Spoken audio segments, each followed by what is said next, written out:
मार्फत प्रचार चाललाय की इस बार 400. आता हे 400 आणायच्या की न आणायच्या हे आपल्या हातामध्ये, हे आपण लक्षात घ्या. पक्षाच्या वतीने वल्गना केल्या जातील, घोषणा केल्या जातील. मतदार आपण आहात. जेव्हा मतदाराने जे ठरवलं तेच या ठिकाणी होणार आहे, आपण लक्षात ठेवलं पाहिजे. आणि म्हणून आपण म्हटलं पाहिजे की इस बार हे सेक्युलर पक्षांचं सरकार आल्याशिवाय राहणार नाही, हे आपण लक्षात घ्या. सेक्युलर विचारांचं सरकार या ठिकाणी येणार आहे. फोटोवाले बाजूला सर्व. आमचा कोणाचाही हो दादा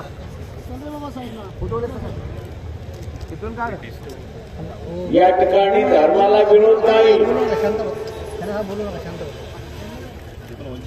पण धर्माच्या राजकारणाला आमचा विरोध आहे, हे असताना लक्षात घ्या.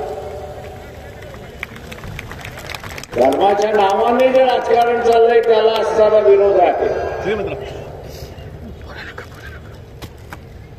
शासनामार्फत सांगितलं जातंय की आम्ही हमी देतो.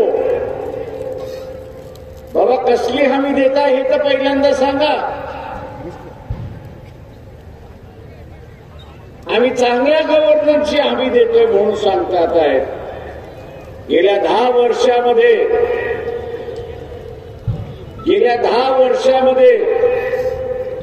बेरोजगारी वाढली याची ते हमी देतात आहेत, हे आपण असताना लक्षात.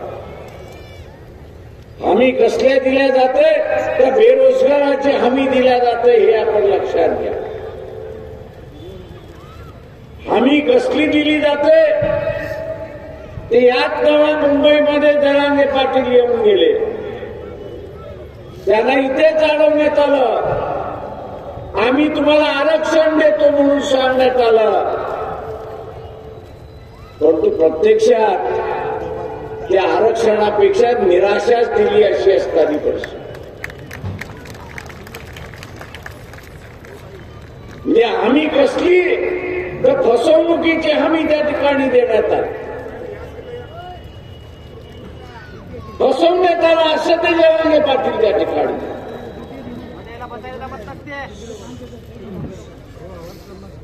आज या देशामध्ये दाढी घातल्या जात आहेत. 10 वर्षामध्ये या सरकारने आकडे द्यावेत की आम्ही किती दाढी घातली. माझ्या माहितीप्रमाणे त्यांनी असताना एकंदरीत 30-35 हजार ठिकाणी दाढी घातली. दाढी घालणं हा तुमचा अधिकार आहे, त्याच्याबद्दल आम्ही म्हणत नाही, शासनाचा अधिकार आहे. पण ज्यांच्यावरती तुम्ही दाढी घातल्या त्याच्यापैकी किती जणांना कोर्टाने शिक्षा सुनावली की त्यांनी चोरी केली आहे म्हणून, काळा धन आहे म्हणून. उलट आपल्याला असणारं दिसतंय की गंगेमध्ये गेल्यानंतर, स्नान केल्यानंतर आपल्या सगळे पाप धुतल्या जातात. तशा रीतीने भारतीय जनता पक्षामध्ये प्रवेश केला की असणारा चोर साफ होऊन जातो अशी असणारी.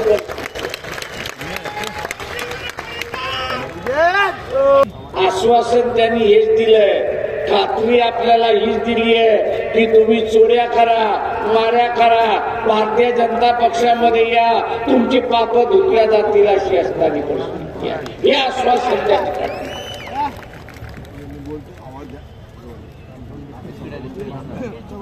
मला आपल्या सगळ्याला आव्हान आहे की या देशाची व्यवस्था एवढी त्यांनी बिघडवली की कोर्टाला ते चीफ जस्टिसला चंद्रचूडना म्हणावं लागलं की मी आता इथला इलेक्शन ऑफिसर. चंदीगडच्या प्रकरणामध्ये मेयरच्या इलेक्शन मध्ये यांनी एवढं भय निर्माण केलं की अधिकारी कोर्टासमोर सुद्धा खरं बोलत नाही अशी असणारी परिस्थिती. आणि म्हणून तिथे असणारा चीफ जस्टिस चंद्रचूड यांना म्हणावं लागलं की मी आता रिटर्निंग ऑफिसर आहे आणि मीच आता मतदान त्या ठिकाणी मोजणार. त्यांनी मतदान मोजलं आणि मोजल्यानंतर भारतीय जनता पक्षाचा माणूस तो जिंकलेला होता, तो हारलेला होता आणि हारलेला माणूस जिंकल्याला दाखवला होता अशी असताना सरकार हमी काय देते की खऱ्याचं खोटं, खोट्याचं खरं, या बोटावरची थुकी त्या बोटावरची आम्ही तुम्हाला करण्यात मदत करणार आहोत अशी असणारी परिस्थिती. म्हणजे पूर्णपणे भ्रष्टाचार. न खाऊंगा न खाने दूंगा अशी असणारी जी गोष्ट आहे तिला खऱ्या अर्थाने उतरवलं व्यवहारामध्ये. न खाऊंगा न खाने दूंगा लेकिन मैच खाते रहूंगा अशी असणारी परिस्थिती त्यांनी त्या ठिकाणी.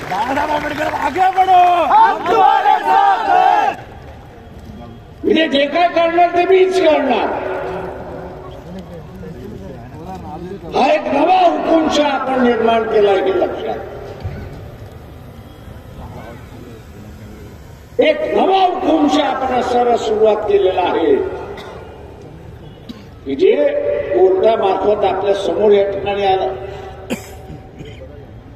मित्रो,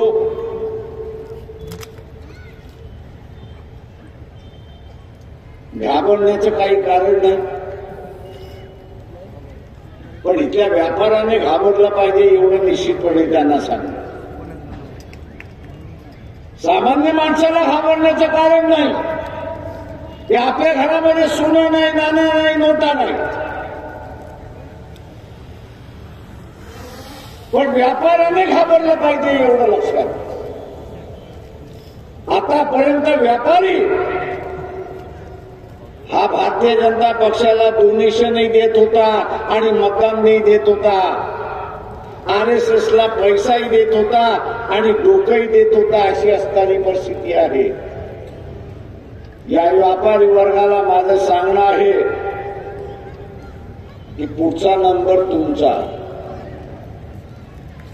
येणाऱ्या 5 वर्षाचा कालखंड हा पुन्हा मोदीच्या हातामध्ये तुम्ही दिलात तर तुमच्या घरासमोर ईडी आल्याशिवाय राहणार नाही हे लक्षात घ्या.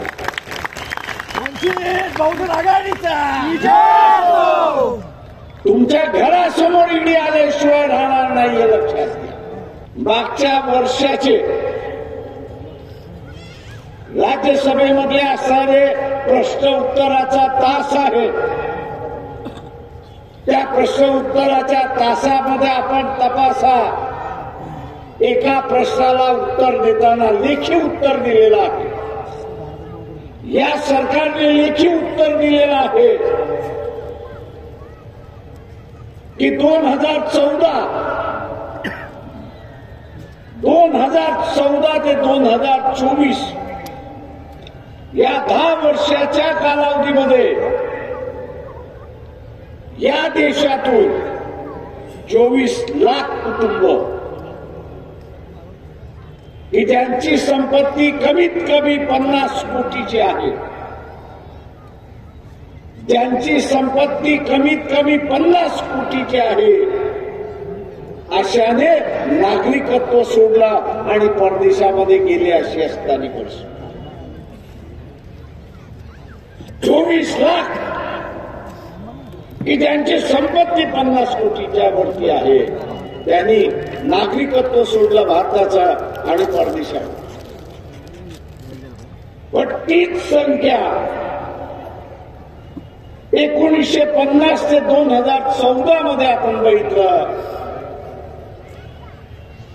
तर या 74 वर्षामध्ये फक्त 7,200 कुटुंब बाहेर गेले, नागरिकत्व सोडून बाहेर गेले अशी परिस्थिती. आणि म्हणून व्यापाऱ्यांना सांगतोय, जे गेले ते काय राजी खुशीने गेले, मजबूर होऊन गेले अशी असताना परिस्थिती. जगता येत नाही म्हणून असताना त्या ठिकाणी आपल्या वाडवडिलांनी कमवलेली इज्जत एका धाडीने पाण्यामध्ये मिळते, मट्टीमध्ये मिळते आणि ती वाचवण्यासाठी हे बाहेर गेले अशी असताना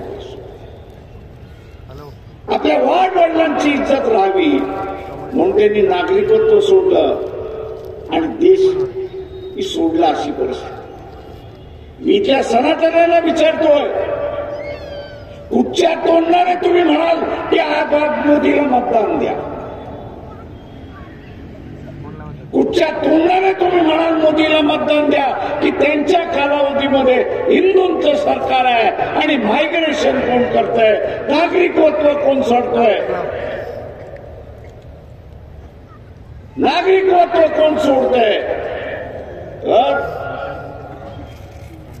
हिंदू हा नागरिकत्व सोडतोय अशी असताना या 24 लाख कुटुंबामध्ये ख्रिश्चन नाहीये, या 24 लाख कुटुंबामध्ये मुसलमान नाहीये,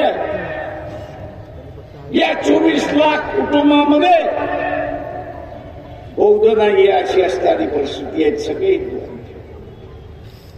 मी सनातन्यांना विचारणार आहे, तुम्ही कुठच्या तोंडाने RSS वाल्यांना विचारणार आहे की तुम्ही कुठच्या तोंडाने मत मागणार आहात की मोदीला असणारं द्या म्हणून? जो भागाला येईल त्याला असणारं तुम्ही विचार द्या की हे 24 लाख कुटुंब देश सोडून टाकले. मित्रो, मोदी असं म्हणतो की सगळंच माझा परिवार आहे, या देशाचा लोक माझा परिवार आहे. चला खोटारडा,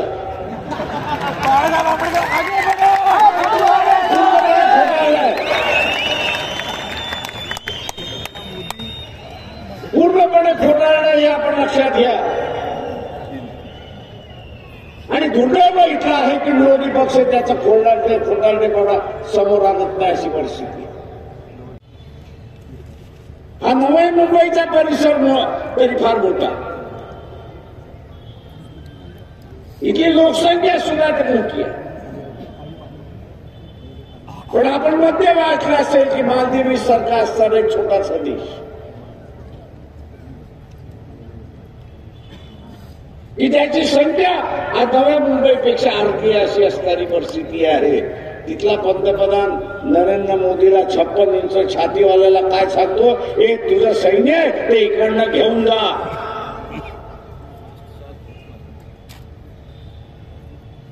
तुझं सैन्य इकडनं घेऊन जा, आता ठेवता येणार नाही. आणि या 56 इंच माणसाला हेही दम देता येत नाही की तुझं सरकार उलटून पाडून तुझा देश हा माझ्या ताब्यामध्ये घेईल, हेही म्हणण्याची ताकद राहत नाही अशी परिस्थिती. आणि आता गिडगिडनं चाललेला आहे, नाही आपण असं बोलू, आपण करू, अमुक करू, तमुक करू. जगामध्ये भारताची नाचक्की झाली हे आपण असं लक्षात. या नव्या मुंबई सारखा लहान देश हा आता भारताला असणारा शहाणपणा शिकवायला लागला. याचं कारण की देशाची सगळ्यात मोठी ताकद ही आर्थिक ताकद असते हे लक्षात. सैन्याची ताकद आहे याच्याबद्दल दुमत नाही, पण त्याच्याच बरोबर आर्थिक ताकद ही महत्वाची.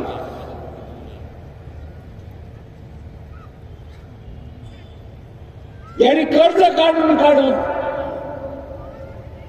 कर्जाला देशाला खोकलं केलं अशी परिस्थिती आहे. आणि म्हणून आता उत्सुक लोक आपल्याला चॅलेंज करतात अशी परिस्थिती राहील. हे जेवढा दिवस सरकार राहील तेवढे दिवस आपण खाईमध्ये जाऊ हे असं लक्षात.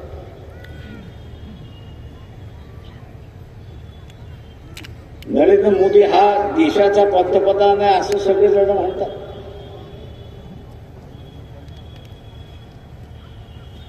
पण मला हा देशापेक्षा गुजरातचा पंतप्रधान अधिक वाटतो हे आपण असताना लक्षात घ्या.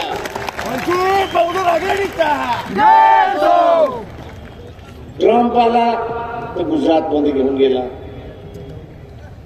जपानचा पंतप्रधान आला गुजरात मध्ये घेऊन गेला. फ्रेंचचा पंतप्रधान आला त्यालाही गुजरात मध्ये घेऊन गेला.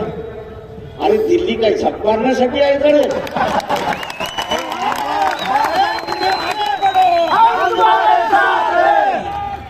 दिल्ली हे असणारी राजधानी आहे. त्या राजधानीला बाजूला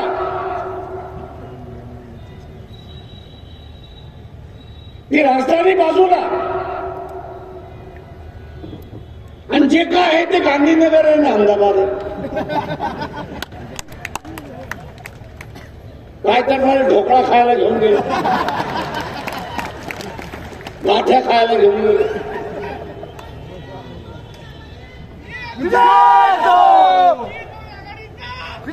या मोदीच्या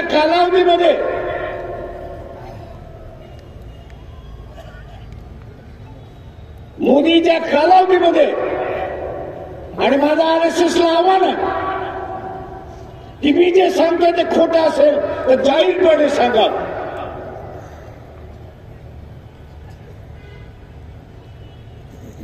गुजरातच्या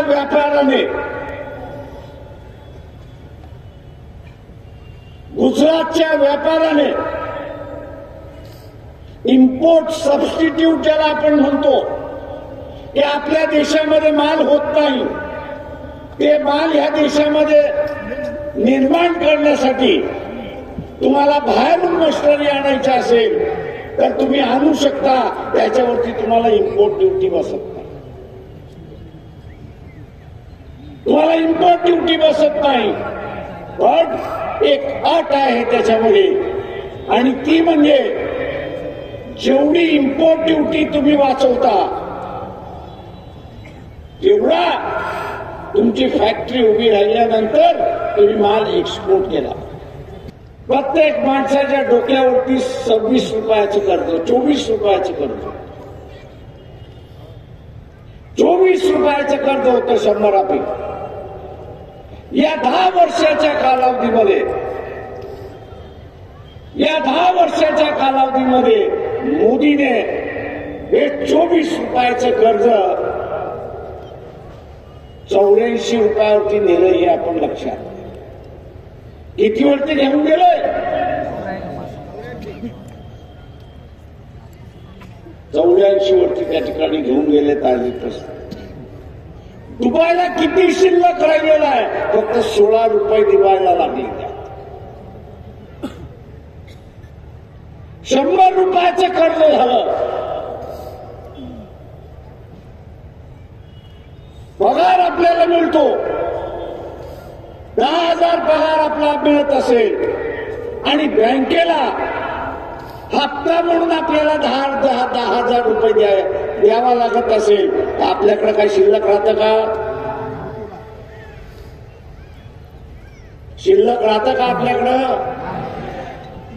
आणि शिल्लक राहिलं नाही तर मग काय होतं? घरदार विकायला काढतो ना. मोदी मोदीला पुन्हा 5 वर्ष आपण असताना दिला, RSS बीजेपीला पुन्हा 5 वर्षाचा आपण दिला. 10 वर्षाच्या कालावधीमध्ये 24 रुपयाचं कर्ज 84 रुपयावरती घेऊन गेले. म्हणजे 10 वर्षाच्या कालावधीमध्ये त्यांनी 64 रुपयाचं असणारं कर्ज 60 रुपयाचं कर्ज वाढवलं, अशी परिस्थिती आहे. म्हणजे वर्षाला किती झालं? 12 रुपये. शिल्लक किती राहिले? 16 रुपये. 2026 मध्ये हा देश कर्जामध्ये डुबलेला असेल आणि आपल्याला भांडी विकावे लागतील, अशी परिस्थिती आहे. घरातलंच आपण उदाहरण घेतलं पाहिजे. जेवढा पगार येतोय तेवढा बँकेचा हप्ता गेला. जगण्यासाठी जगावं तर लागेल. मग आपण काय करतो? दारुड्यासारखा भांडी विकून झालं तर घरातलं फर्निचर विकून झालं की घर विक, आणि घर विकून झालं तर रस्त्यावरती झोप.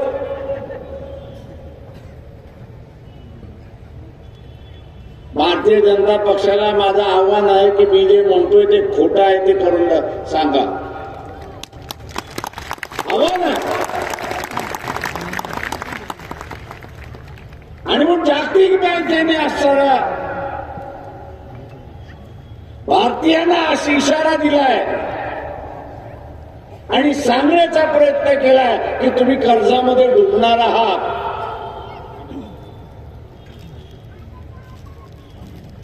तुम्ही कर्जामध्ये डुबणार आहात. तुम्हाला कर्जामध्ये डुबायचं, तुम्हाला कर्जामध्ये डुबायचं नसेल तर तुमचं मत भारतीय जनता पक्षाच्या विरोधात तुम्ही दिलं पाहिजे, हे असताना लक्षात.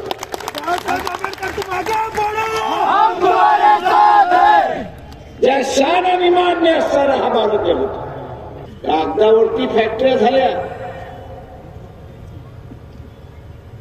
या सगळ्या फॅक्टऱ्याचं ऍप्लिकेशन करणारा, अर्ज करणारा गुजरात राज्यामधून आल्या. गेल्या 10 वर्षामध्ये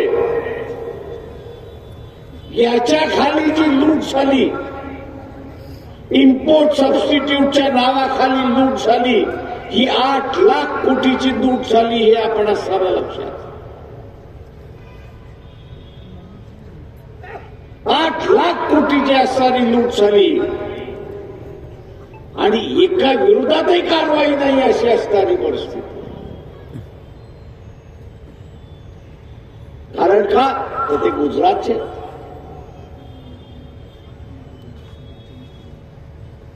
गांडाबाई गुजरातचे पंतप्रधानाच्या राज्याचे आहेत आणि म्हणून कारवाई नाही.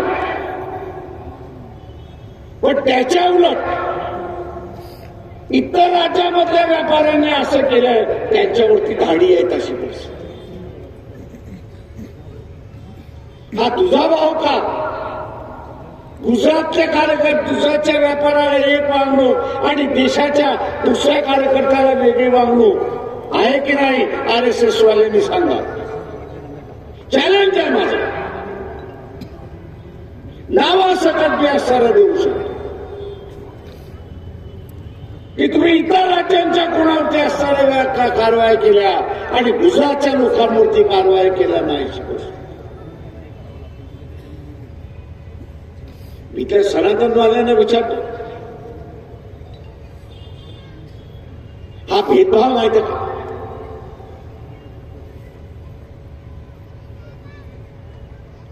गुजरातच्या माणसाला एक वागणूक, उरलेल्या राज्यामध्ये एक वागणूक.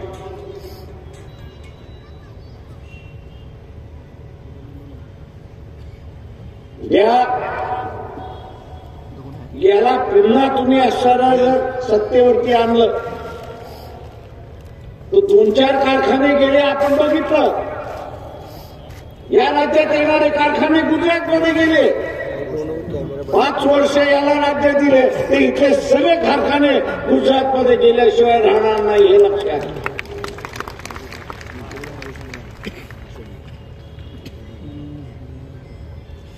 त्याला हा काही देशाचा पंतप्रधान नाही तर हा गुजरातचा पंतप्रधान आहे एवढं आपण असणारं लक्षात.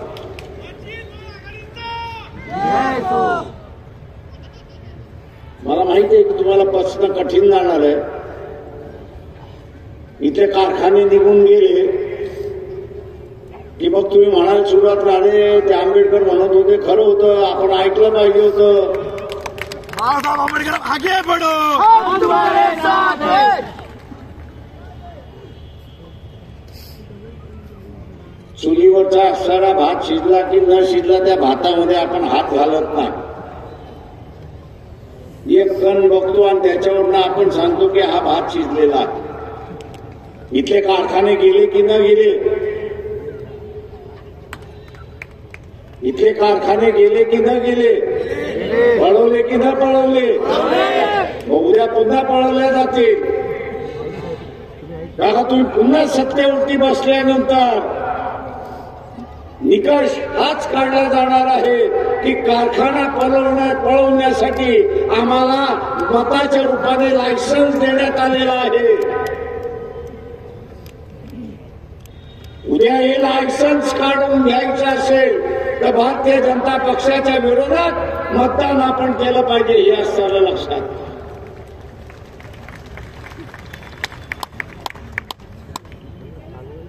इथे बँकेचं असणारं कर्ज किती आहे कोणाला माहित आहे का? 12 लाख कोटीचं असणाऱ्या बँकेचं कर्ज हे एनपीए आहे म्हणजे नॉन परफॉर्मिंग एसेट्स. येणार शकत नाही पैसे असं बँक म्हणतोय.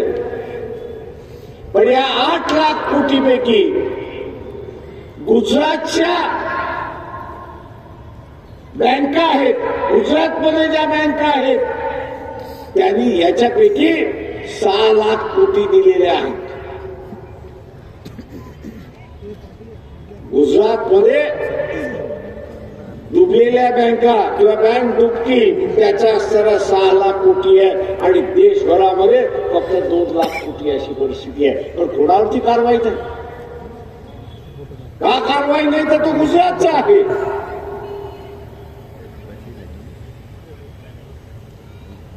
ही जी तफावत आपल्याला असणारं त्या ठिकाणी गुजरातच्या व्यापाऱ्यावरती धाड पडलेली आपण ऐकलेली आहे का? मद्रासच्या कारखान्यावरती धाड पडलेली आपल्याला मिळते.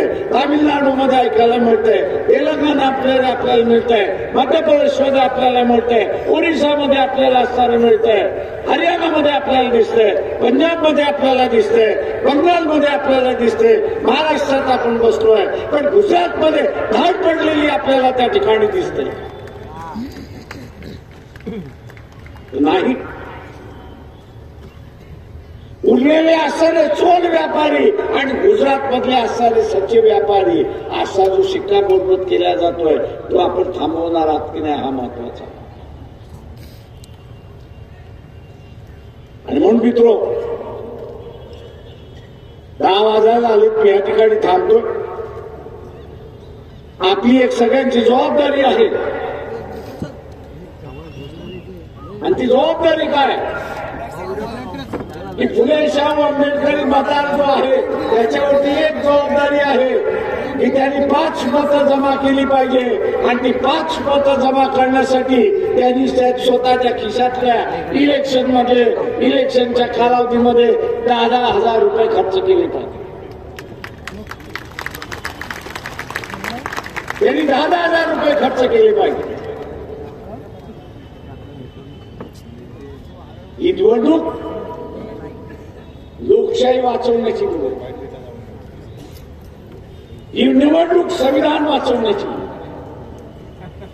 ही निवडणूक उद्याच्या असणाऱ्या पिढीचं स्वातंत्र्य राखण्याची असणारी निवडणूक आहे आणि म्हणून ही आपली निवडणूक आहे. ही दुसरे उमेदवार आणि राजकीय पक्षाची उमेदवार नाही, तर ही सर्वसामान्य माणसाची असणारी निवडणूक आहे आणि म्हणून आपण सगळेजण त्याच्यामध्ये सहभागी घ्याल आणि पुन्हा भारतीय जनता पक्षाचं सरकार आपण घेऊ देणार नाही याची दक्षता आपण घ्याल एवढं बोलतो आणि आपली रजा घेतो.